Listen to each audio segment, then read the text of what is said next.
আসসালামু আলাইকুম। কেমন আছেন সবাই? আশা করি সবাই ভালো আছেন। আল্লাহর অশেষ রহমতে আপনাদের দোয়ায় ও ভালোবাসায় আমি অনেক ভালো আছি। চলে আসলাম আপনাদের মাঝে আরো একটি নতুন ভিডিও নিয়ে। আর আজকের ভিডিওটি শুরু করতেছি আমাদের এলাকার মাঠ থেকে। যদিও পিছনে বাগান আছে, আমি এখানে বসে রয়েছি, হালকা পাতলা বাতাস। তো তো ভাবলাম এখান থেকেই শুরু করা যাক। আর যেহেতু বসে বসে কথা বলতেছি, আজকে কোথাও যাচ্ছি না, তো কথাগুলো আমি বলতে চাইছিলাম না, তাও বলতেছি যে নিজের ব্যক্তিত্ব জীবনের কথা বলাটা ঠিক না। এরপর আমি বলতেছি, আমি যতটুকু শুনছি যে মানুষের ভিতরে যদি কষ্ট থাকে, তাহলে নাকি কারো কাছে যদি কষ্টের কথা শেয়ার করা যায়, তাহলে নাকি নিজের মুখ থেকে খানিকখানি হালকা হয়। তো সেজন্য হচ্ছে এই ভিডিওটা আপনাদের মাঝে আমি শেয়ার করলাম। আমার জীবন নিয়ে কিছু কথা আমি আপনাদের মাঝে বলবো, আপনারা খুব মনোযোগ দিয়ে শুনবে।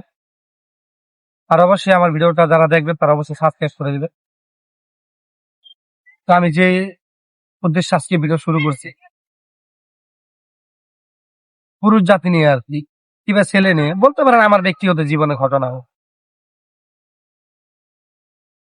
তো আমি যখন, আমার বয়স যখন 20, 21 অথবা 22,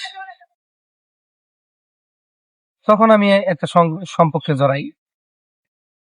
একটা সম্পর্কে জড়ার পরে ওই লোকটির সাথে আমি দীর্ঘ 6 মাস যাবত সম্পর্ক করি।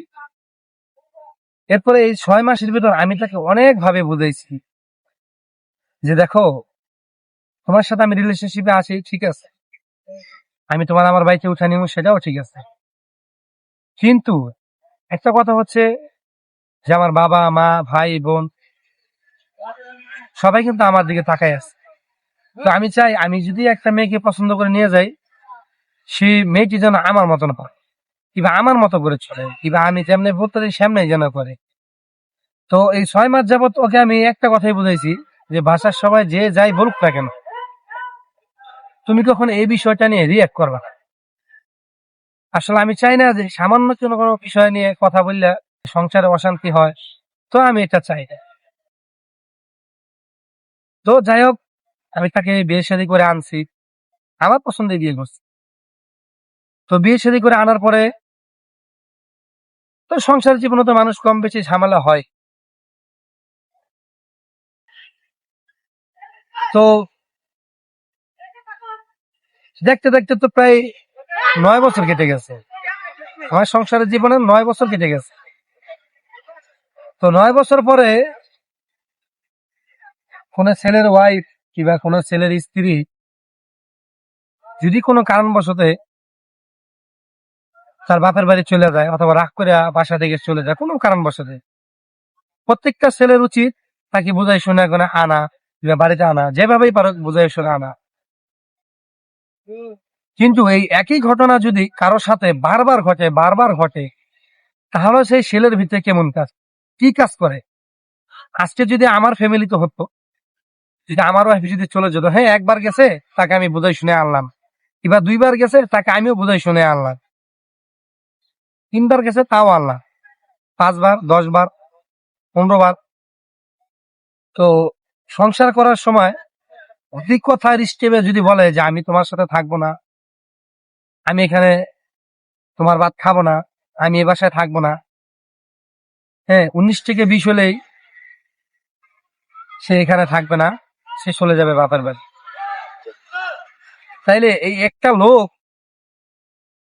তাকে যে 6 মাস যাবত বুঝাইয়া তারে এই বাড়িতে আনছে, তার বোঝানোর কি দাম রয়েছে। এই কাজে 9 বছর সংসার করছে, 9 বছর তো কিছু না কিছু বুঝাইছে, কিংবা আমি কিছু না কিছু বুঝাইছি। তো এতদিন পরে এত কিছু বোঝানোর পরেও সে যদি একই কাজ করে, তাহলে সে যে, আমি যে তাকে ভালোবাসছি, ভালোবাসাটাই বিধা।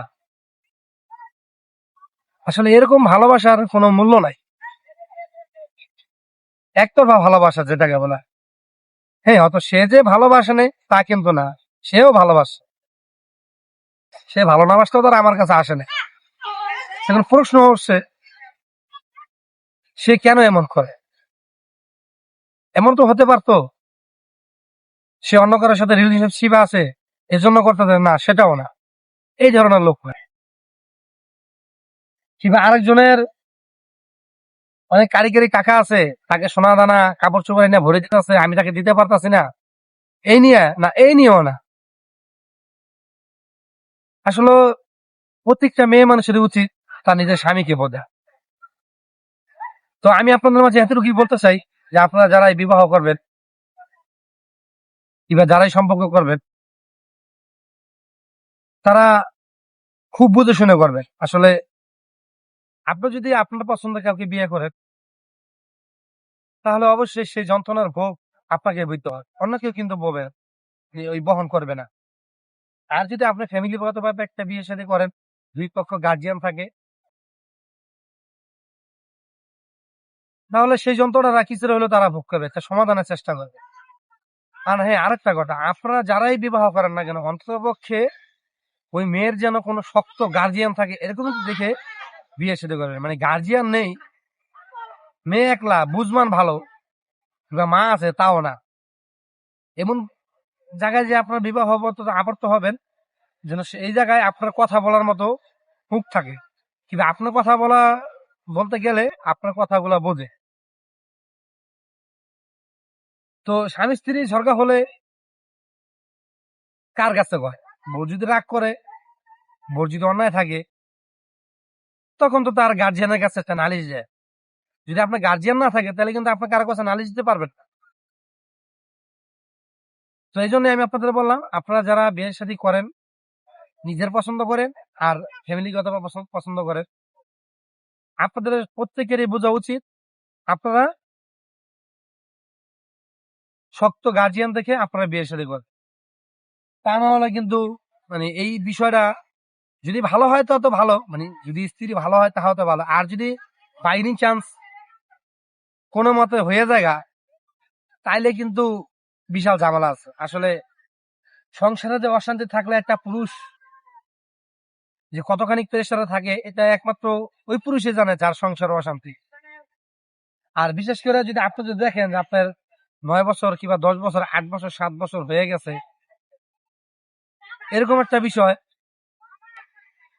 এরকম একটা সময় হয়ে গেছে, কিন্তু সে এই কাজটা করে, তখন যে তার ভিতরে কি চলতেছে অ্যাকচুয়ালি সেই বুঝতে পারে, আসলে অন্য কেউ বুঝবে না। আর নিজের কষ্টের কথা যদি আপনি কাউকে বলেন, তাহলে সে কিন্তু হাসবে, ঠাট্টা করবে।